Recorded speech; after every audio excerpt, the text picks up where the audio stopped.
नमस्कार साथियों, स्वागत है आप सभी का आज के इस वीडियो में। तो इस वीडियो में मैं आपके लिए लेकर आया हूँ प्रीपोजिशन के कुछ ऑब्जेक्टिव क्वेश्चंस जो एग्ज़ाम के पॉइंट ऑफ व्यू से बहुत ही इम्पोर्टेंट हैं। तो चलिए शुरुआत करते हैं पहले क्वेश्चन से। तो देखिए आज का हमारा पहला क्वेश्चन है दोस्तों, I complimented Raju for his promotion.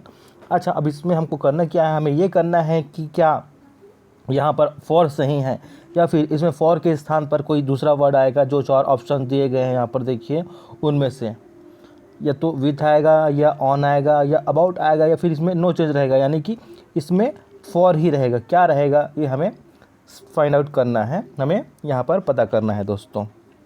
ठीक है, तो आपको एक चीज़ मैं बताना चाहूँगा यहाँ पर कि कॉम्प्लीमेंट के साथ हमेशा ऑन आता है दोस्तों। कॉम्प्लीमेंट के साथ क्या आता है, हमेशा ऑन आता है।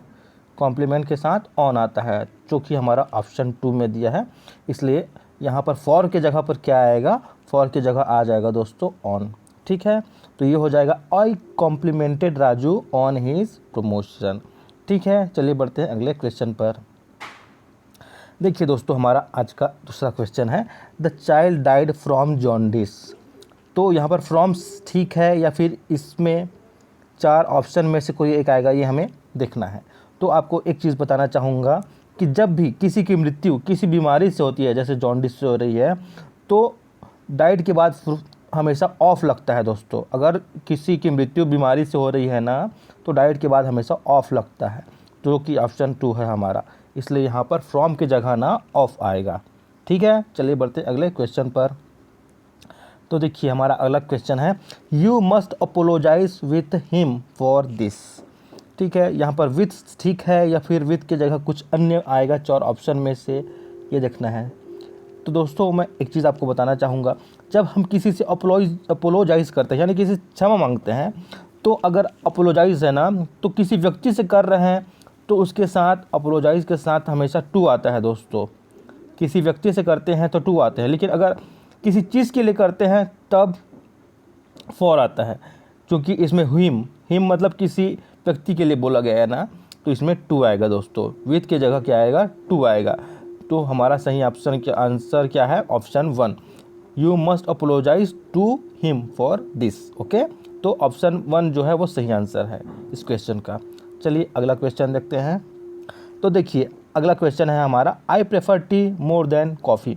तो यहाँ पर मोर देन के जगह पर कुछ अन्य आएगा या फिर जो मोर देन है वो सही है। चलिए देखते हैं। तो दोस्तों मैं एक चीज़ आपको बताना चाहूँगा कि प्रेफर हमेशा जो है ना, प्रेफर हमेशा प्रीपोजिशन 2 को लेता है। प्रीपोजिशन 2 को लेता है, कौन लेता है, प्रेफर। तो यहाँ पर मोर देन की जगह ना क्या आएगा, यहाँ पर 2 आएगा दोस्तों। ये क्या हो जाएगा, I prefer tea to coffee.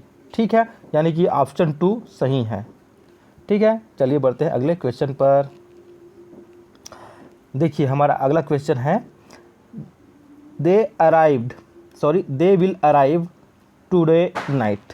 तो दोस्तों इसमें टुडे नाइट सही है या फिर इसके जगह कुछ और आएगा। 4 ऑप्शन दिए हैं, 8 नाइट, 2 नाइट, 8 नाइट टुडे या फिर नो चेंज। तो दोस्तों इसमें टुडे नाइट की जगह ना 2 नाइट आएगा, क्योंकि हम 2 नाइट यूज़ करते हैं, टुडे नाइट नहीं बोलते हैं। जब 2 नाइट आज के रात के बारे में बात करते हैं ना, तो हम 2 नाइट का यूज़ करते हैं। ये हमारा सही आंसर है, ऑप्शन 2। तो यहाँ पर क्या आ जाएगा, टुडे नाइट की जगह 2 नाइट आ जाएगा। They will arrive 2 night. ठीक है, चलिए बढ़ते हैं अगले क्वेश्चन पर। तो देखिए अगला क्वेश्चन है, Sujata was junior to me in college. अच्छा, जूनियर 2 सही है या फिर इसमें 4 ऑप्शन में से कोई एक आएगा। चलिए देखते हैं। तो दोस्तों एक चीज़ मैं आपको बताना चाहूँगा कि जूनियर के बाद ना हमेशा 2 प्रीपोजिशन ही आता है। जूनियर के बाद हमेशा 2 प्रीपोजिशन ही आता है। तो यहाँ पर देखिए जूनियर 2 है ना, तो यहाँ ऑप्शन 4 सही होगा आंसर, यानी कि नो चेंज। जो जूनियर 2 है वो एकदम करेक्ट है दोस्तों। तो option 4 no change is the correct answer of this question, क्योंकि जूनियर 2 एकदम परफेक्ट है। Sujata was junior to me in college. ठीक है, चलिए बढ़ते हैं अगले क्वेश्चन पर। अगला क्वेश्चन है, don't sit in the grass its weight. अब देखिए यहाँ पर इन सही है कि नहीं है, या फिर इन 4 ऑप्शन में से कोई एक सही है। चलिए देखते हैं। तो दोस्तों जब हम घास पर बैठे हैं, ग्रास का मतलब होता है घास, ठीक है, मतलब घास के ऊपर मत बैठो। तो जब हम किसी सरफेस के ऊपर बैठते हैं और टच्ड रहता है सरफेस, तो उसके लिए हम ऑन का यूज़ करते हैं दोस्तों। उसके लिए किसका यूज़ करते हैं? जब हम किसी सरफेस के, जैसे यहाँ पर मान लो ये घास है, ठीक है, ये घास है, इसके ऊपर मैं बैठता हूँ और जो सरफेस है वो टच्ड है, छुआ हुआ है, जो सरफेस है वो छुआ है, तो वहाँ पर ऑन का यूज़ होता है। जब हम किसी के ऊपर होते हैं और सरफेस टच्ड रहता है तो वहाँ पर इन नहीं बल्कि ऑन होता है, इसलिए यहाँ पर इन की जगह क्या आ जाएगा? ऑप्शन 3 ऑन आएगा दोस्तों, करेक्ट आंसर। ठीक है, चलिए बढ़ते हैं अगले क्वेश्चन पर।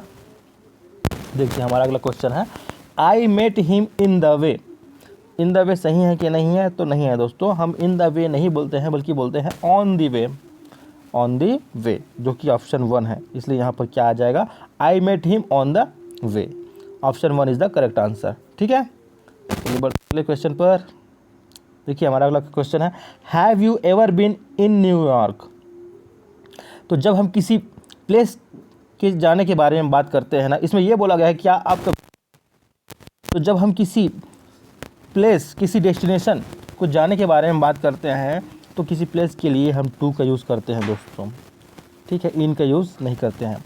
जब हम वहाँ रहते हैं किसी पर्टिकुलर टाइम में, तब बोलते हैं हम यहाँ पर हैं। ठीक है, तो जगह का नाम लिखते हैं। लेकिन जब हम कहीं जाते हैं तो हमारा डेस्टिनेशन होता है, तो उस कंडीशन में हम प्रीपोजिशन टू का यूज़ करते हैं, इसलिए option 2 is the correct answer. ठीक है, इनकी जगह क्या आएगा? 2 आएगा। ओके, ये अगला क्वेश्चन देखते हैं। हमारा अगला क्वेश्चन है, the little boy fell from the roof. अब देखिए फेल फ्रॉम द रूफ सही है कि इसमें इन 3 ऑप्शन में से कोई एक आएगा, ये देखते हैं दोस्तों। तो देखिए the little boy fell from the roof, यानी कि जो छोटा बच्चा था वो छत से गिर गया। तो जब कोई चीज़ एक सरफेस से अलग होती है तो वहाँ पर फ्रॉम नहीं होता है दोस्तों, वहाँ पर ऑफ आता है, OFF क्या आता है? ऑफ आता है। तो यह क्या हो जाएगा? The little boy fell off the roof, जो कि हमारा ऑप्शन 3 है दोस्तों, fell off the roof. Answer जो होगा option 3, the little boy fell off the roof. ठीक है, चलिए बढ़ते हैं अगले क्वेश्चन।